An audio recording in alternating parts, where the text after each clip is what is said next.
Hey everyone, it's Taco the Boss here, back from a long hiatus of not posting a damn thing in a while.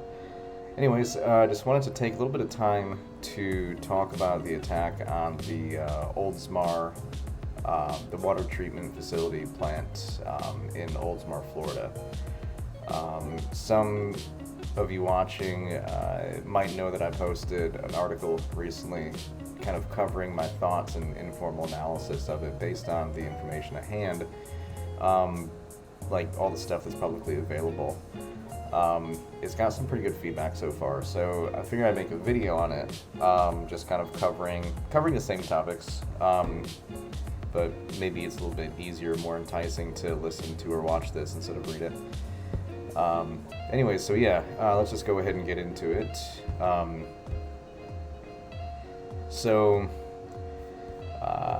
When I was writing this article, I used specifically the two articles here as references. So bleepingcomputer.com, hackers tried poisoning town after breaching its water facility, and then the Hacker News.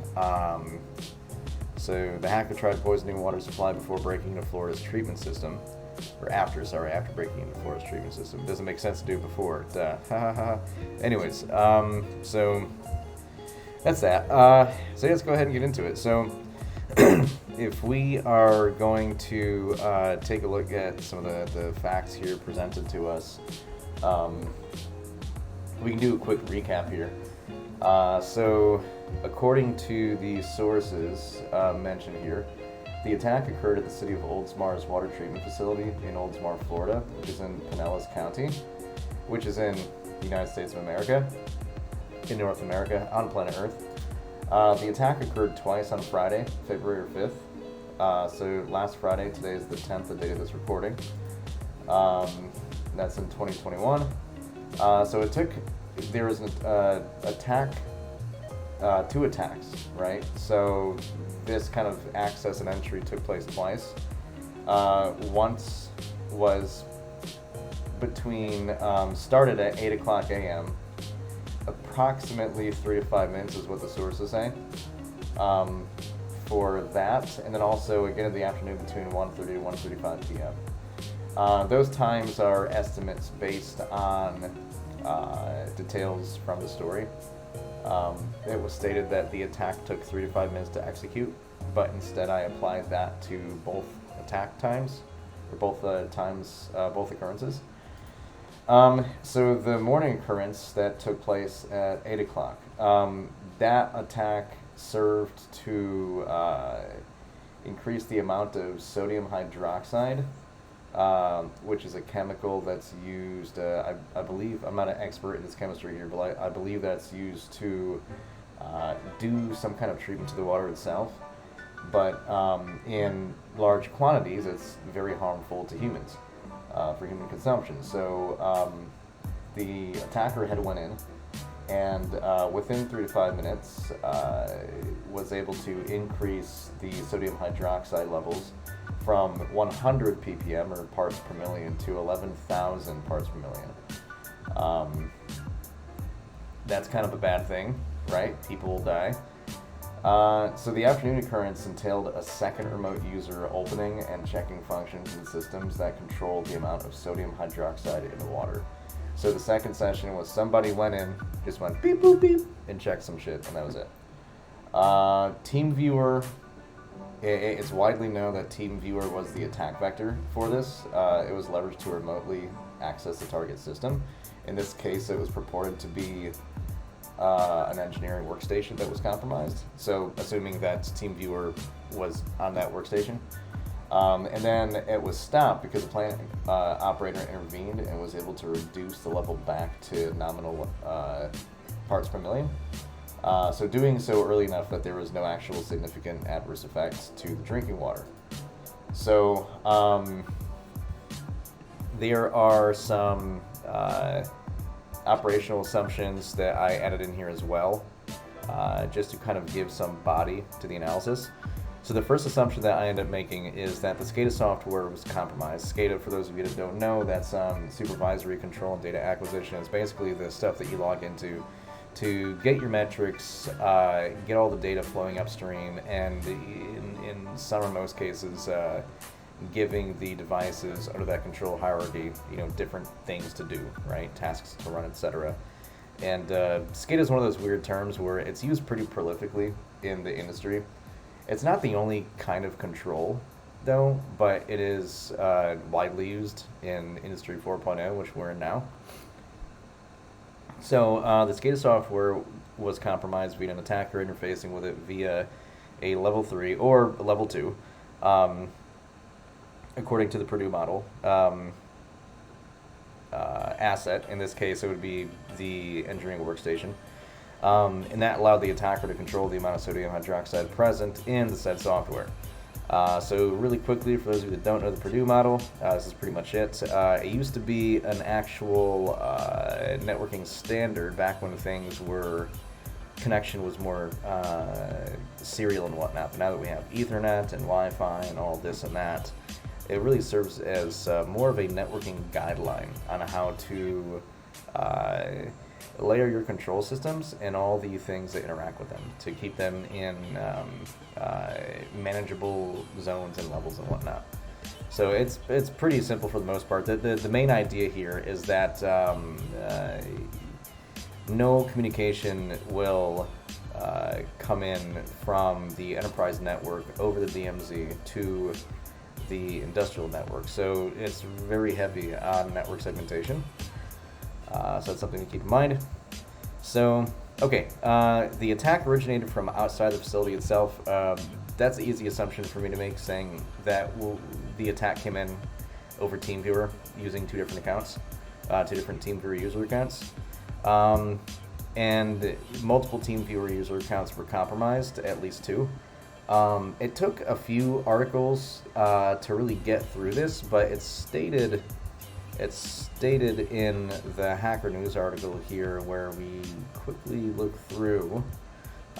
We say at 1:30 p.m., the second attack, a plant operator witnessed a second remote access user opening various functions in the system. So that's where we pull that assumption from. It is the only article I've read so far that states two, but let's keep it at that. And the attack wasn't made apparent until it was observed the second time. So here's the thing, right? Based on the information that I've, read through, the initial attack that happened at 8 o'clock in the morning was not seen, or else it would have been stopped. It wasn't until the second attack at 1:30 where an operator was looking at his computer screen and goes, "Oh, someone's moving the mouse around." That was when this was figured out. So they must have done some kind of, light info gathering to figure out, oh, this thing was accessed at 8 o'clock in the morning as well. And holy crap, our sodium hydroxide is now at 11,100 parts per million. Anyways, those are the assumptions that we're going to be rolling with for now. So now that's out of the way. Kind of getting into who did it, right? So it's been cited in a few places that the attack was very unsophisticated, and so it's pretty easy to write this off as something that maybe some script kiddie or some guy with a lot of time just trolling Shodan for all the open TeamViewer reports. Like right here, these are TeamViewer reports 5938, both TCP and UDP. You can see here all of the responses to the Shodan queries in bitstring format, the hexadecimal bitstring format. Okay, so go back here. So this kind of stands out to me a little bit, though, because when you have technical people doing these analyses and they say, oh, it was just somebody coming in through TeamViewer, you're kind of minimizing the fact that, yeah, it's not very technically sophisticated doing this. It's not like they were, splitting the atom in the back room or something. But at the same time, it takes a lot of gall to attack something with this much of an impact, because this is potentially putting the potable drinking water of a city of 15,000 in danger. So sophisticated or not, it's the impact is at such a high level that the technical sophistication really doesn't matter, in my opinion. So that's kind of like when you enter this whole mindset of law of the hammer or law of the tool. Really just, you're going to tackle problem solving in a way that you understand how. So I have seen a lot of technical people saying this is unsophisticated, therefore it's not worth too much attention, or it's probably just someone being lazy. But I kind of feel it's a little bit more pointed than that. So reading between the lines here, the first thing that stood out to me was how quickly the attacker, or attackers, if we want to look at it as in two separate users, two separate attackers, or it could just been one attacker that had multiple compromised accounts that they had access to just, you know, stage these changes and you know, actualize it. So, but yeah, the first thing that really stood out to me was how quick it was. Meaning, if somebody comes in 8 o'clock in the morning, is in and out in under 5 minutes, they've accessed the SCADA software. They've figured out where in the SCADA software is going to be housing the sodium hydroxide controls, and then to be able to increase that and then get out. To me, that says that somebody knew what they were looking for. They knew what software and what stuff was going to be, and perhaps what the network even looked like, if that, you know, propagated horizontally throughout the network. That says to me that whoever did this likely knew what was on the other side of that TeamViewer session. So that, or they were a robot, which I don't think that's the case. Okay, so the second thing is that leveraging TeamViewer as the attack vector is not really the easiest thing to do. So TeamViewer has been attacked in the past by I think APT 41, where it was more of a supply chain type attack where they've compromised a TeamViewer exe files and stuff itself. But in this case,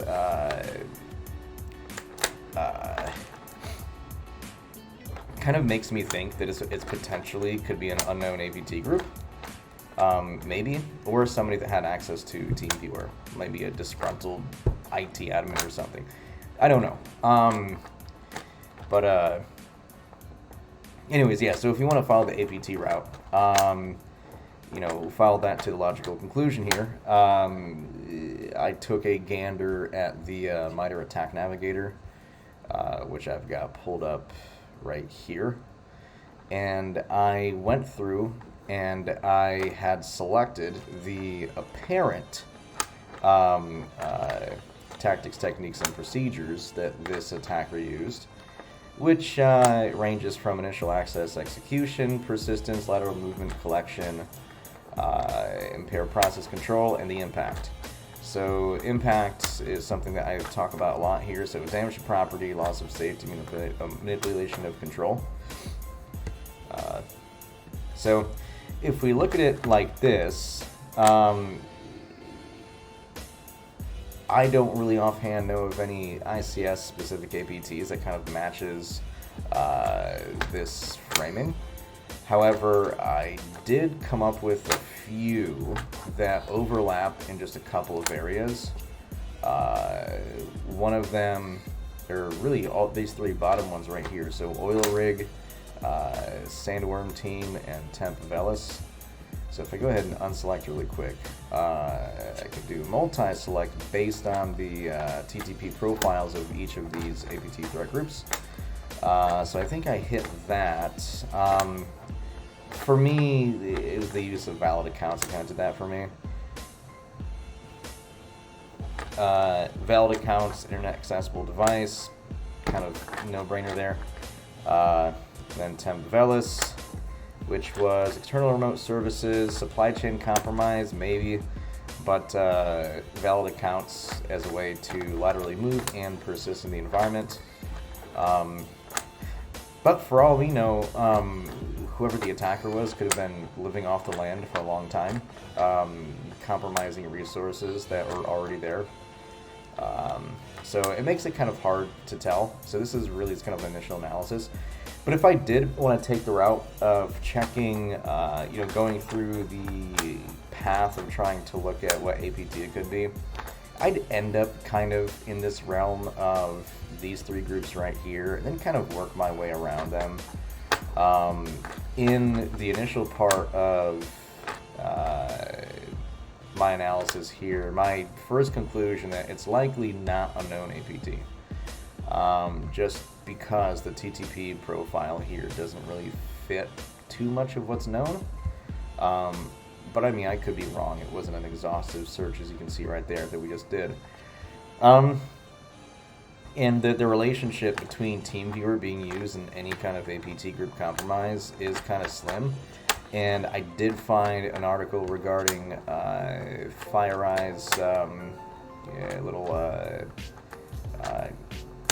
soiree here with APT 41. So FireEye confirms that APT 41 group attacked TeamViewer. Attackers might have accessed billions of devices. That was more of a supply chain-esque kind of attack.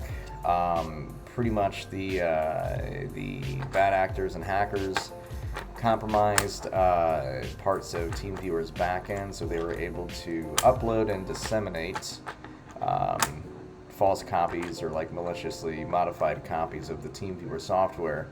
And when people were updating and downloading that TeamViewer software, they were getting this maliciously modified version.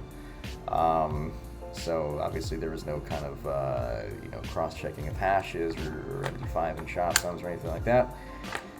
And another thing too is if you're trying to map this to an APT group, you'll probably see that I was able to find 4. There might be more that aren't as like cleanly labeled and categorized.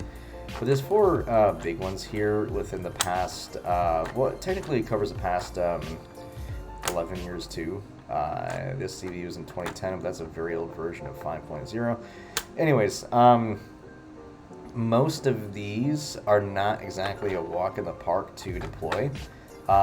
They rely on kind of like perfect world scenario conditions to exist, in addition to having the means to effectively brute force, which if you're using default credentials or whatever stands for default credentials in TeamViewer, which I'm not sure, maybe it's not too hard.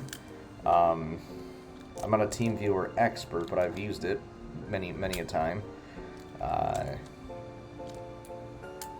Okay, so because of if it wasn't just somebody who already had the credentials for the multiple user accounts, then I guess the next best guess here to operate off of is that somebody, like there was a higher technical expertise presence in these occurrences of this attack on the water treatment plant in Oldsmar.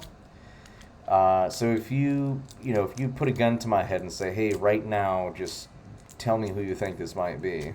I'd say I'm not sure. But if I'd had to guess, I would say an unknown APT group, something that we didn't think of yet, that's just sitting on 0 days that we have no idea about, which is possible. Insider attack. So somebody was having a bad day, somebody didn't get their raise, somebody was working too long hours, whatever the case may be. Somebody who had access to all those assets, they was able to get in and get out in under 5 minutes and fuck some shit up.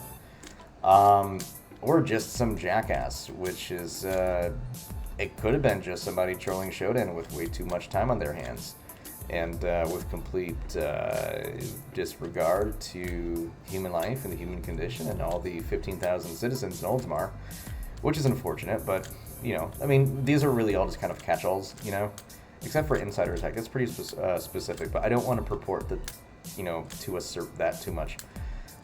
Because I simply don't know. I don't have enough information. So, I know it's like not really super conclusive here, but I kind of feel like in the days to come, in information released and more opinion editorial articles that are kind of sent out into the ether and social media, you're going to see people that will dig up very specific artifacts like DNS queries or IP addresses that point to countries of, whose origins are known to be safe houses for hackers and stuff like that, and black hat hoodie people in their mother's basement or whatever. But just try and be objective with this, you know. Don't take anything at face value. Like, do your own research. Like, even here, like, I try and put all the sources that I use so that you can come to your own conclusions, and maybe you think that I'm wrong too. So I mean, that's your prerogative, and that's fine. All right, so covering, in the spirit of covering the rest of the 5 Ws, kind of overall view of what happened here. So 2 separate TeamViewer user accounts were used to compromise the safety of the water treatment facility by chemically altering the potable water to a dangerous degree, making extremely harmful for human consumption. So below is a high-level diagram. So basically, you have 2 TeamViewer accounts accessed from remote locations, laptops, PCs that are not on the industrial network. You have access to an engineering workstation, which is what I believe to be how they came in, based on what I've read in the articles mentioned. So bad things are happening up here. They access the SCADA server via bad things, which is able to tell the SCADA via tell the PLCs with the bad things to do really bad things on the level 0 devices, which, for those that don't know, level 0 devices are the things that actualize the output. So there's sensors, there are drives, actuators, robots, whatever the cyber-physical impact endpoint of that interaction is, that's a level 0 device. So it's the thing that makes something that affects change in the actual physical 3-dimensional world, not cyber infos shit. Okay, so where was I?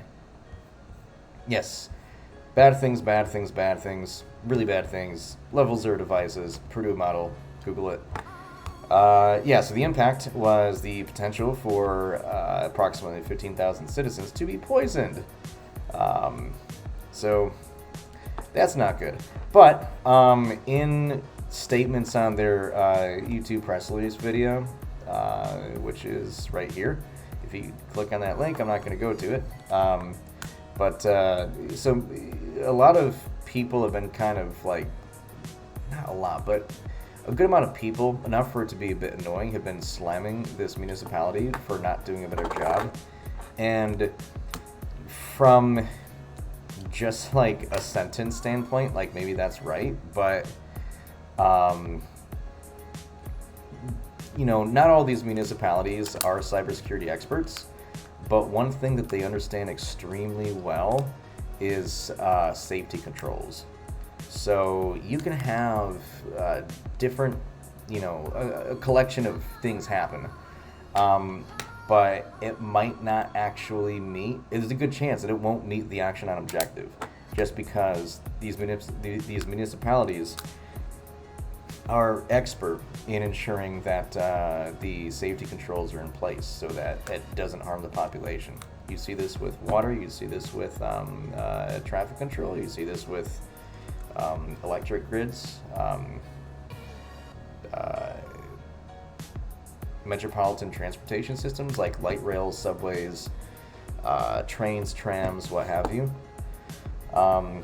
And then, so at the end of the day, the plant operator realized what was happening because he literally saw the mouse moving on the computer screen and went, hey, this is weird. Why are they checking the functions of how much sodium hydroxide is in here?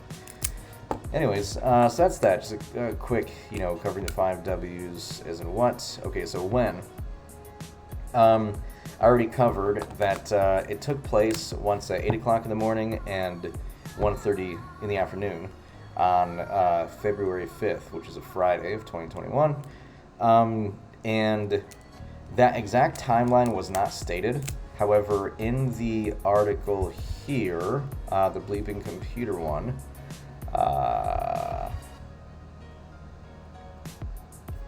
was it this one? No, I think it was the Hacker News. Okay, so right here we say the water treatment facility, which is located in the city of Oldsmar, serves about 15,000 residents, is said to have been breached for approximately 3 to 5 minutes by unknown suspects on February 5th, with the remote access occurring twice at 8 a.m. and 1:30 p.m. So to be a bit more broad in how I approach this, I applied that 3 to 5 minutes. Like, I don't think this is cumulative, so I applied it just 5 minutes to each time frame. So very simple logic there. As to any significance of the location, I have no idea. The location or the date.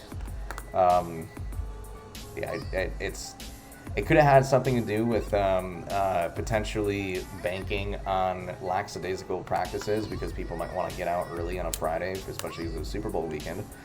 Yeah, I have no idea. It's pure speculation. Maybe somebody else has a better answer on that. And in regards to where, it took place at the water treatment plant in Oldsmar, Florida. No idea why this was targeted, why this location was targeted. Could have been just an easy target, or there could be some history I just don't know. So if anybody else has any ideas on that, it'd be awesome to add in here. I'd appreciate any kind of feedback on this. As to why, this is a hard one, because it is speculation, it's conjecture. So why was the Oldsmar water treatment plant chosen as a target for this attack? One, too easy a target to avoid. So an easy opportunity, somebody found on Shodan, and they go, oh, that IP address belongs to the city of Oldsmar. Holy crap, that's our water treatment facility. Let's see if I could get in. Could have been that. Could have been an effort by a larger entity to show that no target or city is too small a target to be, hacked, and kind of putting a psychological strain on how the American people view the security of their infrastructure, because a lot of the systems that are in place that the American public just kind of blindly goes along with is all based on confidence, right? So everything from governments to the stock market to foreign and cryptocurrencies, right? It's all based on confidence in that system. So if you can undermine the confidence in that system by planting this psychological seed that the things that you use and your families and friends use on a daily basis is unsafe, you can affect broader change and psychological impact with that attack. And perhaps it was an insider attack, somebody that knew the facility's operations. Again, this attack at 8 o'clock in the morning, the first occurrence, happened. It occurred in under 5 minutes. I feel that I'm pretty fucking good in what I do for work. I'm not doing that shit in 5 fucking minutes. It's just not going to happen. So I feel somebody knew what they were looking at. They knew what was going to be at the other end of that team viewer session when they logged in. They knew what was going to be waiting there. I challenged somebody to change my mind on that. Anyways, so how this all happened? This is the fun stuff to think about, right? So mostly everything I've read to this point, it points to TeamViewer as the main attack vector. And so when it comes to access of industrial control systems, there's typically very stringent policies in place that control, what engineer or what third-party technician or integrator is going to access what asset at what time on a rotational, non-regular schedule or something, right? And some organizations and some plants and manufacturing floors and all that are able to actually be very granular and say, well, you can only access these programs and enforce that technically or via policy, either one. Based on the information that was given in the YouTube videos and the articles, specifically the YouTube video, there was a statement that was quite telling when the Pinellas County Sheriff had said that the plant operator noticed when they first spotted it, didn't really think that much of it because supervisors and others in the organization or outside the organization would routinely come in and just fiddle around with stuff on that workstation. It wasn't until the behavior of that session became a little bit suspicious that, the plant operator, the vigilant plant operator, I'll say, realized what was going on and double-checked the ppm count for the sodium hydroxide and said, holy crap, that's pretty high. But yeah, so I'm going to operate under the assumption that they just had this open a lot. Like they just kept it open persistently or, very openly. So back to the how. A lack of remote access policy combined with 2 separate TeamViewer user sessions is how it seems the attackers got in. So how they compromise the TeamViewer sessions, that's a bit of a mystery. That's kind of a trickier thing to talk about. I looked at some of the CVEs before, and again, these are not really exactly a cakewalk to perform. A lot of things have to be set up just right in perfect world scenario. So it's not impossible, but I do consider it highly improbable, just due to the complexity of that. The complexity of that, coupled with this being seemingly a technically unsophisticated attack, the two kind of juxtapose one another. So Occam's razor would dictate the simplest solution is often the right one. So I'm going to say still insider or somebody who knew what they were doing, knew what they were looking for. So you could also make the assumption too, or operate on the assumption that there might be 2 separate attackers or users. So like somebody got in, maliciously altered those processes, and then somebody went in before to check the functions to make sure those parameters had not changed. Or it can be the same guy checking with his second account to not look as suspicious. Because for all we know, those TeamViewer accounts that he used in the morning, or she used in the morning, 2021, all the inclusion stuff, were, perhaps a user that doesn't access the system that much. So I don't really know the mindset of what happened at that time, but I think what happened is pretty apparent in my opinion. But yes, I mean, in all too, there could have been a phishing attack that said, hey guys, engineers or third-party personnel, download this version of TeamViewer. It's the newest one, and it's a maliciously modified TeamViewer EXE, your update, really. All right, so. Yeah, so a lot of this is theory. It's speculation. It's because I don't have all the information. It could be considered arguably as conjecture. But the recommendations I do have here is get a gap assessment done. So this event should serve to the city of Oldsmar as, I don't want to say a wake-up call, because I mean they've been beat over the head with this stuff enough times, I'm sure. It should be a call to action to get a gap assessment done and know exactly where your pain points are and like where your weaknesses are in the areas that you have to bolster. Implementing granular access policies for any kind of remote access, whether that's internal personnel accessing your industrial control assets, third-party maintenance technicians, and your system integrators that you have on retainer, right? Monitor all network choke points and remote access points. This will give you a good idea of what's going on the networking side of things, like who's accessing things when, for how long, when did they come in and out, that kind of stuff.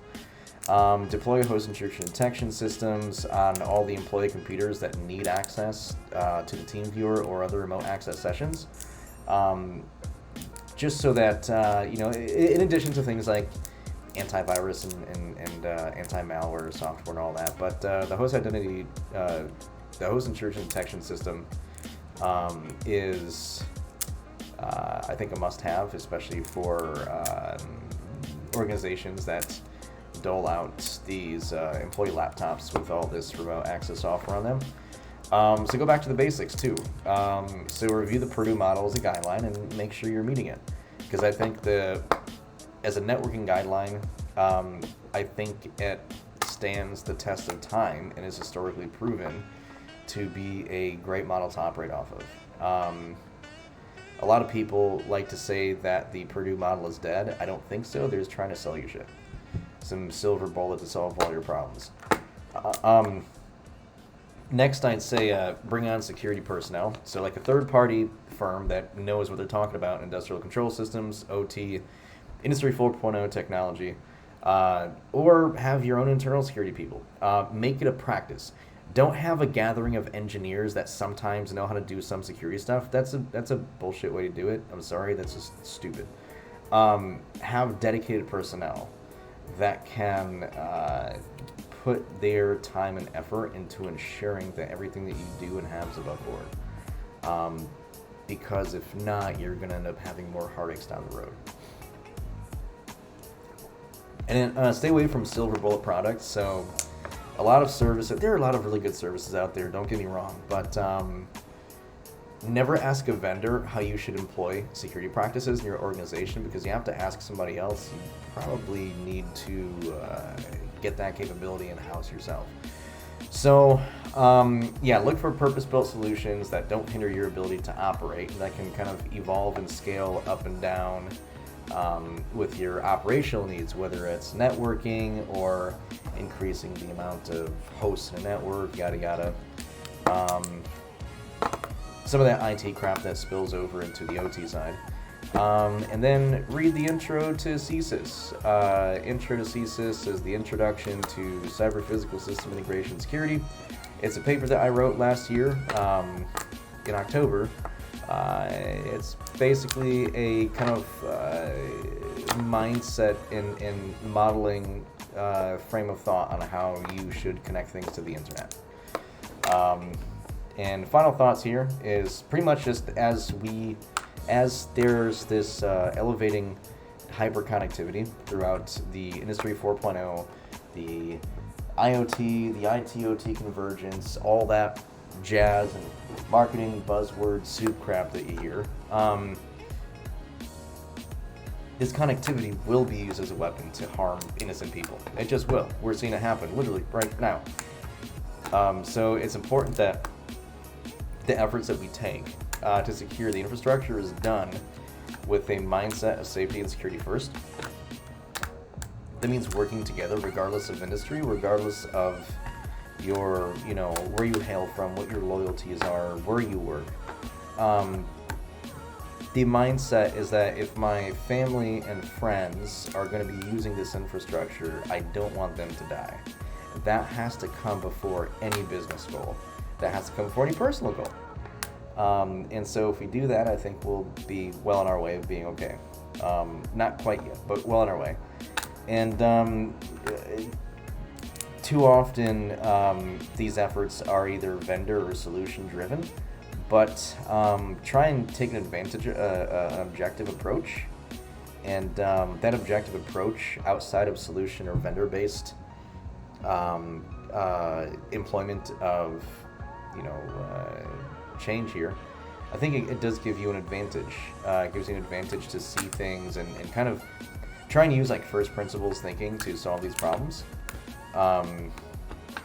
Use a very holistic touch with it as well. So no ICS or no IoT is going to look exactly the same, right? So it does take a bit of being able to traverse and navigate the nuance. So it does take some time. Anyways, that's about it. You should definitely like, comment, subscribe. Don't unlike. You should never unlike my videos, because that would make me sad. Anyways, thank you all very much for watching. I do hope that you were able to extract decent amount of value from this. And if not, hopefully it just served as a nice thought exercise to, go through. So, but anyways, until next time, this has been Taco the Boss. And it's late, so I'm going to bed. All right, good night.